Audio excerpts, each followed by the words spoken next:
yang diberikan. Bismillahirrahmanirrahim. Assalamualaikum warahmatullahi wabarakatuh, dan selamat pagi untuk kita semua dimanapun kita berada. Pada pagi hari ini, marilah kita senantiasa memanjatkan puji dan syukur atas kehadirat Allah Subhanahu wa Ta'ala. Oleh karena pada kesempatan ini kita masih diberikan kesempatan untuk melaksanakan kegiatan pelatihan ini, yang mana telah dipercayakan kepada saya materi yang terkait dengan pembinaan dan penguasaan ketiga mekanik. Ini merupakan hari yang ke-7 sebagaimana yang disampaikan tadi dari panitia. Berarti tinggal 5 hari lagi ke depan, insya Allah materi ini akan berakhir. Kemudian sebelum saya membawakan materi ini, ada beberapa hal yang perlu saya sampaikan. Yang pertama adalah materinya yang saya bawakan ini adalah materi mekanik, yang mana di dalam materi mekanik itu terdiri atas 2 bidang. Yang pertama, bidang yang mengatur tentang penggunaan pesawat angkat dan pesawat angkut. Yang kedua adalah bidang yang mengatur tentang penggunaan pesawat tenaga dan produksi. Untuk masing-masing kedua bidang tersebut, yang pertama diatur di dalam Permenaker 08 tahun 2020, yang mana mengatur tentang ketiga pesawat angkat dan pesawat angkut. Sedangkan untuk Permenaker 8 tahun 2016 itu mengatur tentang ketiga pesawat tenaga dan produksi. Sebelum saya masuk ke materi, saya perkenalkan diri saya dulu. Nama saya Haris. Pekerjaan saat ini adalah sebagai aparatur sipil negara pada instansi Disnaker Trans Provinsi Sulawesi Selatan, dengan jabatan sampai saat ini adalah sebagai fungsional pengawas ketenagakerjaan media dengan surat keputusan penunjukan spesialis sebagai spesialis pesawat angkat dan pesawat angkut. Itu sedikit ada riwayat pengalaman dan pelatihan. Ya, semoga apa yang saya dapatkan sejak bekerja di salah satu perusahaan sampai menjadi pegawai ketenagakerjaan bisa kita lebih banyak sharing bahwa terkait dengan ketiga mekanik tersebut, yang mana pada hari ini yang diberikan. Yang pertama, saya sampaikan sedikit pengalaman bahwa sebelum saya bergabung di pengawas ketenagakerjaan, sebelumnya saya bekerja dalam suatu perusahaan, yang mana perusahaan tersebut bergerak di bidang industri perkapalan. Kemudian selanjutnya menjadi pegawai pengawas ketenagakerjaan dan spesialis pesawat angkat dan angkut, sehingga dengan adanya pengalaman-pengalaman dan pelatihan yang pernah saya ikuti, kita bisa lebih banyak sharing di sini apa yang saya dapatkan. Begitu juga sebaliknya adik-adik yang didapatkan selama mungkin berada di bangku kuliah, bisa kita lebih banyak sharing di sini terkait dengan bagaimana penerapan K3, khususnya pengawasan K3 mekanik yang ada di tempat kerja kita masing-masing. Kemudian untuk pelatihan ada diklat teknisi las kapal, kemudian diklat spesialis pesawat angkat dan angkut, dan terakhir ada diklat inspektor welding. Nah, diklat yang pernah saya ikuti. Kemudian untuk secara teoritis, mungkin adik-adik sekalian, apalagi saat ini ya, dimanapun media kita sudah bisa gunakan untuk mencari referensi terkait dengan K3 tersebut, sehingga pada prinsipnya posisi saya di sini adalah bagaimana menerapkan khususnya untuk regulasi dalam penerapan K3 yang ada di tempat kerja kita masing-masing, yang insya Allah nantinya seperti itu. Selanjutnya, dalam pelatihan ini ada 6 poin yang insya Allah yang saya akan bawakan. Pertama adalah, setelah kita mengikuti pelatihan ini, maka diharapkan semua peserta dapat memahami bagaimana latar belakang tentang pengawasan K3 mekanik tersebut.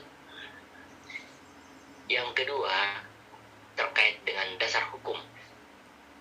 Dasar hukum ini sangat penting, di mana posisi kita sebagai seorang AK3 yang bertugas nantinya di lapangan, sehingga dalam menerapkan, dalam memberikan rekomendasi kepada pihak pengurus atau kepada pihak pengusaha, itu harus kita pahami dasar hukum apa yang akan kita rekomendasikan kepada pengurus atau kepada pengusahanya. Oleh karenanya, saya harapkan sekecil apapun yang kita evaluasi, yang kita akan memberikan rekomendasi nanti, saya harapkan itu tetap kita mendasari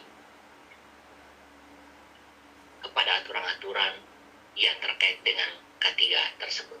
Yang ketiga adalah pengertian pengawasan K3 mekanik. Yang keempat adalah setelah mengikuti pelatihan ini, maka diharapkan semua rekan-rekan dapat memahami daripada sumber-sumber dan potensi bahaya apa saja yang dapat diakibatkan terkait dengan penggunaan khususnya peralatan K3 mekanik yang ada di tempat kerja kita. Yang kelima adalah mengenai persyaratan dalam penggunaan peralatan K3 mekanik yang ada di tempat kerja masing-masing. Dan terakhir adalah setelah mengikuti pelatihan ini, maka diharapkan setiap peserta dapat memahami bagaimana cara mensertifikasi peralatan dan cara mensertifikasi terkait dengan personil yang ada di tempat kerja masing-masing. Itulah 6 poin yang insya Allah saya akan bawakan satu persatu. Dan jika sekiranya nantinya ada pertanyaan-pertanyaan, karena waktunya cukup singkat sekali, saya harapkan langsung kita bertanya ke saya, baik melalui dengan chat langsung atau bisa langsung saya punya materi terkait dengan apa kira-kira yang kita belum pahami terkait dengan materi yang saya bawakan hari ini. Saya kira demikian untuk pengantara dari saya.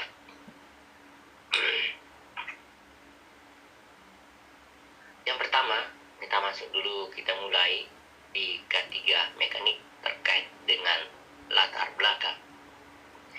Kalau kita berbicara terkait dengan peralatan mekanik, itu sebetulnya sangat-sangat luas sekali.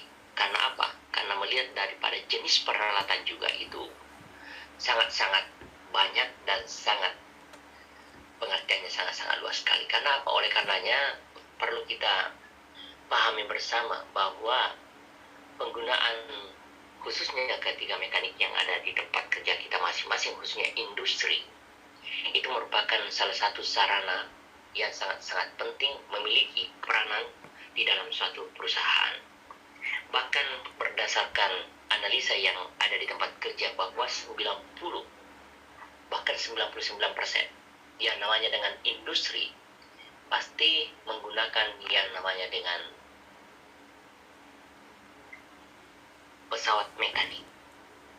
Oleh karenanya, ini tidak mungkin akan kita hindari walaupun dengan kondisi bagaimana. Posisi mekanik merupakan salah satu peranan yang memiliki posisi yang terpenting dalam suatu industri. Namun, perlu kita pahami bahwa pesawat mekanik merupakan salah satu sarana. Kalau ditinjau daripada sarana yang saya sampaikan ini, sarana merupakan peralatan yang digunakan dalam suatu tempat kerja. Dan kita ketahui bersama bahwa sarana atau peralatan merupakan salah satu sumber bahaya yang bisa menimbulkan suatu potensi-potensi bahaya yang menyebabkan terjadinya suatu eksiden yang ada di tempat kerja kita masing-masing.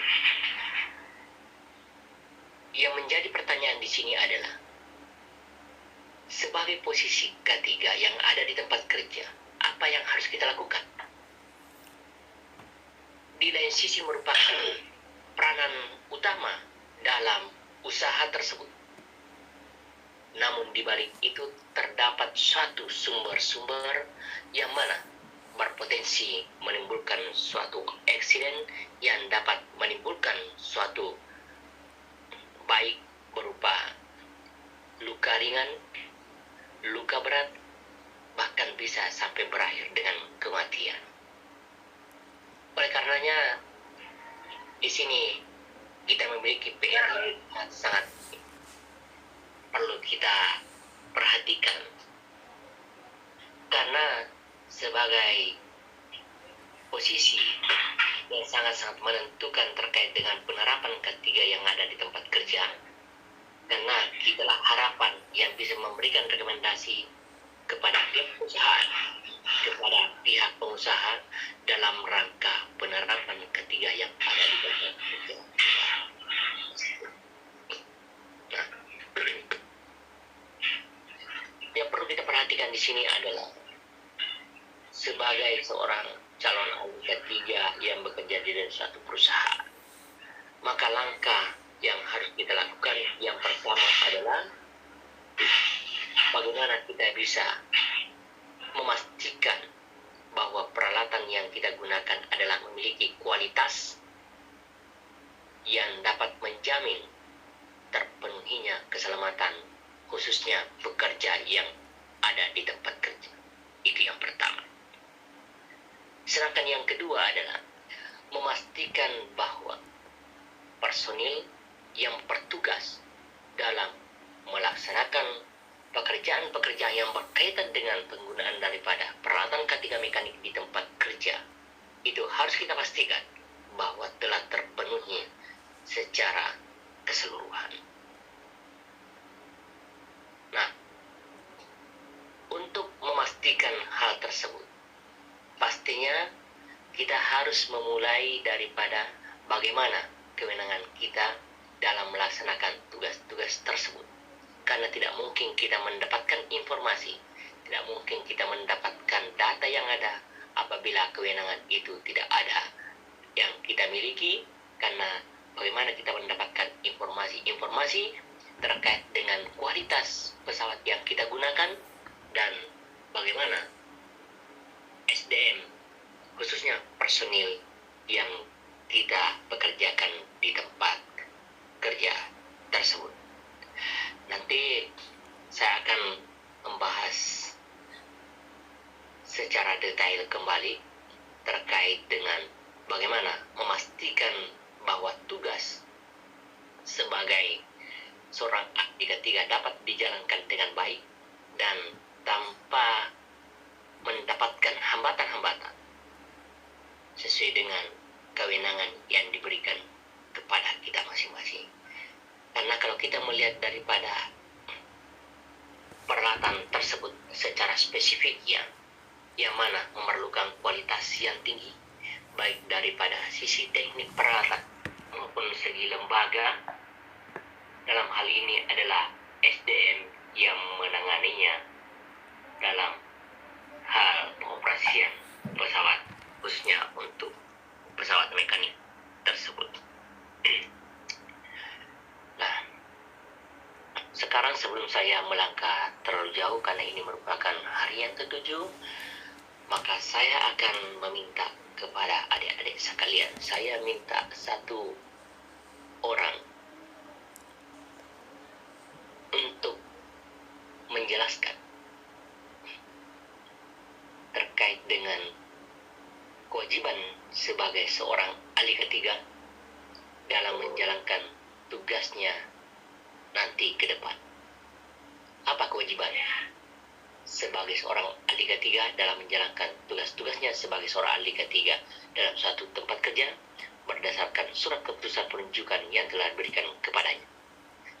Saya minta satu orang dulu, barangkali ada yang akan berkomentar terkait dengan apa kewajiban kita sebagai seorang ahli ketiga dalam menjalankan tugas kita sehari-hari dalam suatu perusahaan.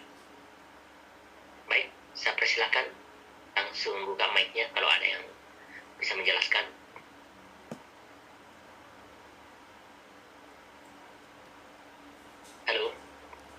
yang ketujuh ya. Apa kewajiban sebagai seorang ahli ketiga dalam menjalankan tugas kita di tempat kerja kita masing-masing? Ada yang bisa? Halo, saya minta satu orang. Izin Pak, ingin menjawab. Ya silakan. Ya silakan. Kewajiban sebagai ahli ketiga nanti yaitu adalah membantu mengawasi pelaksanaan peraturan perundangan keselamatan dan kesehatan kerja sesuai dengan bidang yang ditentukan dalam keputusan penunjukannya. Mantap sekali. Mantap sekali apa yang disampaikan. Saya bersyukur sekali adik-adik sudah hari yang ketujuh. Artinya betul-betul sudah bisa memahami. Mudah-mudahan seluruh peserta seperti apa yang disampaikan tadi rekan kita betul-betul sudah memahami pada hari yang ketujuh ini. Tugas di mana kewajiban yang harus kita dijalankan sebagaimana yang diamanatkan di dalam Permenaker 292 pasal 9 menjelaskan bahwa tugas dan kewajiban sebagai seorang ahli ketiga yang pertama adalah membantu melaksanakan pengawasan. Membantu melaksanakan pengawasan dalam hal ini adalah dalam rangka untuk pemenuhan peraturan perundang-undangan sesuai dengan surat keputusan penunjukannya. Itulah kewajiban kita sebagai seorang ahli ketiga dalam melaksanakan tugas-tugas kita ke depan. Yang kedua adalah memberikan laporan kepada kementerian atau kepada menteri atau pejabat yang ditunjuk. Untuk pejabat yang ditunjuk dalam hal ini adalah bisa kita memahami bahwa pejabat yang ditunjuk dalam hal ini adalah para kepala dinas pada setiap provinsi setempat, khususnya yang menangani bidang ketenagakerjaan. Oleh karenanya, pastinya di sini adalah Dinas Ketenagakerjaan Provinsi setempat. Itulah yang harus kita memberikan laporan nanti setiap paling tidak 3 bulan sekali.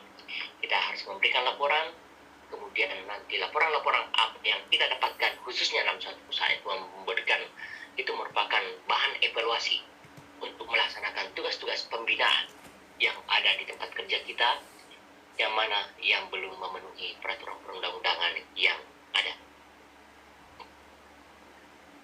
Nah, yang kedua, saya minta lagi satu orang yang dapat menjelaskan terkait dengan apa kewenangan sebagai seorang ahli ketiga dalam menjalankan tugas-tugas setiap saat berdasarkan peraturan perundang-undangan yang ada. Saya minta lagi satu orang ya. Apa kewenangan kita sebagai seorang ahli ketiga? Ada yang bisa membantu satu orang lagi? Saya minta tolong satu orang. Apa kewenangan sebagai seorang ahli ketiga dalam menjalankan tugas kita ke depan? Karena tidak mungkin kita menjalankan tugas itu kalau tidak ada peraturan yang mengatur tentang tugas kita ke depan. Apa yang harus kita lakukan? Yang harus kita lakukan itu adalah berdasarkan peraturan perundang-undangan, itu harus kita jalankan dengan dasar tersebut. Oke, ada yang bisa memberikan penjelasan?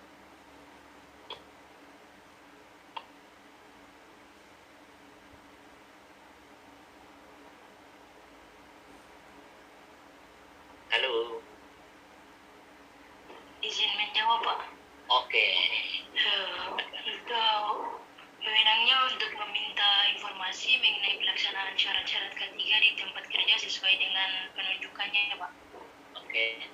Satu, memberikan informasi, meminta informasi terkait dengan pelaksanaan ketiga di tempat kerja. Apalagi? Memasuki tempat kerja sesuai dengan penunjukan, Pak. Memasuki tempat kerja. Oke. Sudah 2. Ketiga? Memonitor atau memeriksa dan menguji dan juga mengevaluasi serta memberikan persyaratan untuk pembinaan K3, Pak. Terima kasih. Itu mantap sekali apa yang disampaikan. Jadi saya harapkan memang seperti itu semua. Saya kira sebetulnya kita sudah paham. Cuma mungkin masih ragu terkait dengan itu. Justru itulah yang harus kita tanamkan dalam diri kita. Bahwa kewenangan saat telah diberikan melalui peraturan perundang-undangan yang ada. Apalagi yang kita mau ragukan. Jadi apa yang disampaikan baru-baru rekan kita ini saya bersyukur sekali ya. Artinya baik kewajiban maupun kewenangan kita sebetulnya sudah memahami terkait dengan itu. Berdasarkan peraturan perundang-undangan ya, di dalam 0292, di dalam pasal 10 menjelaskan baru-baru apa yang disampaikan rekan kita. Pertama adalah, kewenangan kita tidak perlu kita ragu. Sudah diberikan kewenangan berdasarkan pasal tersebut. Yang pertama adalah memasuki tempat kerja. Memasuki tempat kerja dalam hal ini sesuai dengan SKP kita, berarti di mana kita bekerja nantinya, di PT tersebut. Itu yang pertama. Yang kedua adalah meminta informasi. Informasi yang terkait dengan apa? Informasi terkait dengan pelaksanaan peraturan perundang-undangan, pemenuhan peraturan perundang-undangan. Karena apa? Kita kembali kepada kewajiban kita tadi, mengawasi terkait dengan pemenuhan peraturan perundang-undangan. Bagaimana kita bisa memahami kalau kita tidak memasuki tempat kerja, kalau kita tidak meminta informasi? Itu baru kita dapatkan informasi-informasi terkait dengan pelaksanaan bagaimana K3, khususnya mekanik yang di tempat kerja kita, bisa kita awasi dengan baik. Apabila kita sudah diberikan kewenangan seperti itu, kan lebih mudah kita mendapatkan hal-hal tersebut. Yang ketiga adalah bagaimana kita bisa memonitoring secara berkesinambungan, berarti tidak pernah terlepas. Kita monitoring. Selanjutnya kita melaksanakan pemeriksaan. Pemeriksaan tidak ada masalah, pemeriksaan secara visual. Kita melihat di sekeliling kita, meminta informasi-informasi terkait dengan pelaksanaan tersebut. Yang ketiga, yang berikutnya adalah untuk melaksanakan pemeriksaan dan pengujian dalam rangka apa? Untuk memastikan bahwa pesawat tersebut masih dalam kondisi yang baik. Setiap saat kita bisa uji fungsi bersama-sama dengan teknisi, bersama-sama dengan misalnya apabila kalau kita ragukan, maka sebagai seorang ahli gatingan tidak ada masalah memberikan uji fungsi, memberikan uji kelayakan terhadap pesawat tersebut. Kenapa harus kita pahami bahwa dalam rangka pemenuhan kewajiban itu hanya sekali setahun saja. PJK 3 yang misalnya melaksanakan pemeriksaan dan pengujian di tempat kerja terkait dengan penggunaan pesawat tersebut, setiap sekali setahun punya kewajiban perusahaan. Bagaimana dalam rentang 1 tahun ini? Apakah bisa kira-kira kita menjamin bahwa pesawat tersebut masih layak untuk digunakan? Disitulah fungsi kita dalam melaksanakan, memastikan bahwa setiap saat pesawat tersebut layak untuk digunakan. Oleh karenanya diberikan kewenangan seperti itu. Setelah kita melakukan pemeriksaan, pengujian, dan terakhir ada melakukan suatu evaluasi. Evaluasi tersebut apa yang harus kita lakukan? Hasil evaluasi itulah merupakan bagi kita acuan kita memberikan rekomendasi kepada perusahaan yang mana kita kembali kepada kewajiban kita tadi, memastikan pemenuhan peraturan perundang-undangan tersebut. Kita menyampaikan bahwa berdasarkan apa yang kita dapatkan di tempat kerja, berdasarkan apa yang kita miliki. Maaf sebentar ya.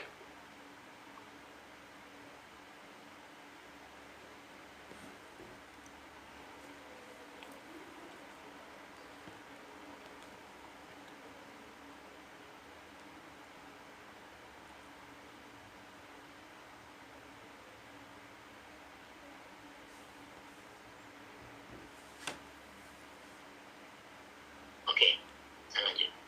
Berarti saya lanjutkan. Apa yang kita dapatkan, ya, itulah kita harus memberikan rekomendasi kepada pihak perusahaan.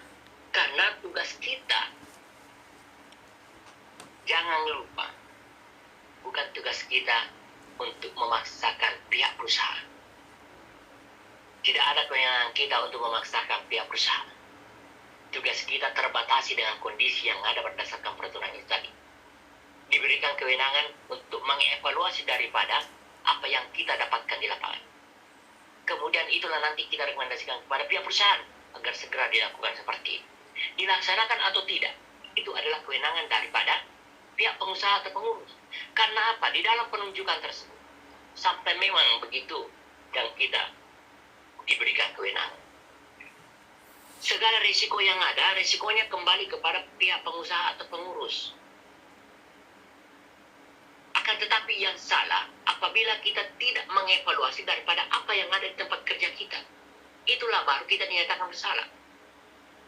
Oleh karenanya, catatan bagi kita semua adalah jangan pernah ada yang terlewati terkait dengan dalam hal penggunaan peralatan K3 mekanik tersebut di lapangan. Saya harapkan kita berikan evaluasi secara keseluruhan. Jangan ada yang tersisa baik pada pesawatnya maupun pada personilnya. Kita tidak akan sia-sia memberikan rekomendasi kepada pihak perusahaan. Karena apa? Itulah merupakan bukti tanggung jawab kita setelah mendapatkan surat keputusan penunjukan daripada kementerian sebagai seorang ahli K3. Oleh karenanya, sudah nyambung sekali apa yang saya sampaikan tadi yang terkait dengan latar belakangnya. Di sini dinyatakan bahwa peralatan tekniknya spesifik memerlukan kualitas tinggi dari segi teknik peralatan maupun dari sisi lembaganya. Maksudnya apa? Pesawat yang kita gunakan di sini adalah betul-betul memiliki suatu kualitas. Untuk mendapatkan kualitas tersebut, itu harus dimulai dengan adanya suatu pemeriksaan yang lengkap. Pemeriksaan yang lengkap, memastikan bahwa pesawat tersebut betul-betul sudah dalam kondisi siap untuk digunakan. Tidak bisa kita gunakan ini kalau tidak ada kewenangan yang diberikan tadi. Untuk mendapatkan informasi, bagaimana cara mendapatkan informasi? Tidak harus berurusan dengan SDM. Kita harus berurusan dengan bidang engineering sana. Pastinya tidak bisa kita memberikan informasi tanpa kita mendapatkan informasi-informasi dari situ. Bahwa apakah pesawat tersebut sudah pernah diadakan pemeriksaan atau belum. Itu dibuktikan dengan apa? Dibuktikan dengan adanya surat keterangan kelayakan daripada pihak perusahaan melalui SDM-nya di situ. Kalau misalnya sudah kita mendapatkan bahwa memang sama sekali belum ada sama sekali daripada pemeriksaan tersebut, itu baru kita rekomendasikan kepada pihak perusahaan. Kalau memang sudah ada, ya paling tidak yang harus kita laksanakan adalah hanya pemantauan secara berkesinambungan bahwa apakah ada tanda-tanda dalam rentang 1 tahun tersebut. Ketika pesawat tersebut sudah pernah diadakan pemeriksaan, sudah pernah dijamin bahwa pesawat tersebut dalam kondisi kualitasnya yang baik, maka disitulah kita melihat secara berkesinambungan terkait dengan kondisi-kondisi pesawat, baik dari sisi personilnya yang melaksanakan pengoperasian, yang melaksanakan perbaikan, yang melaksanakan pemeriksaan setiap saat. Itulah yang harus kita tanamkan dalam diri kita setiap saat. Itu merupakan latar belakang yang perlu kita perhatikan dalam pengawasan K3 mekanik yang ada di tempat kerja. Yang pertama. Sedangkan yang kedua, kita masuk ke